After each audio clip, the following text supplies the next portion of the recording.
আমরা পড়েছি, এমন জীবন তুমি করিবে গঠন, মরণে হাসিবে তুমি, কাঁদিবে ভুবন। গোটা বিশ্বকে তিনি কাঁদিয়েছেন।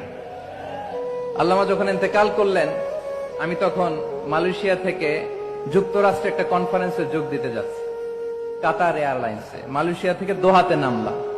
দোহায় যখন আমার ট্রানজিট, তখন শুনতে পেলাম যে আল্লামা বিদায় নিয়েছেন। সোশ্যাল মিডিয়ায় শুনে বিশ্বাস করতে পারলাম না। মুহূর্তের মধ্যেই মাসুদ সাইদি ভাইকে মেসেজ করলাম, উনি কোনো উত্তর দিতে পারলেন না। মাসুদ ভাইয়ের সাথে যখন কোলাকুলি করি, আমাদের শামীম ভাইয়ের সাথে যখন কোলাকুলি করি, মনে হচ্ছে আল্লামা সাইদির ঘ্রাণ পাই। শরীরটা লিটারালি কাঁপছিল, নিজেকে মানাতে পারছিলাম না, বিশ্বাস করতে পারছিলাম যে আসলে আল্লামা বিদায় নিয়েছেন। ইন দ্য মিন টাইম আমার সেকেন্ড ফ্লাইট, দোহা টু নিউ ইয়র্ক, 12 ঘন্টার ফ্লাইটে উঠলাম। ইন্টারনেট থেকে বিচ্ছিন্ন হলাম। নামার পরে শুনলাম আল্লাহু আকবার, যেখানে ওনাকে কবরস্থ করার কথা ছিল সেখানেও কবর দিতে দেয়া হয় নাই।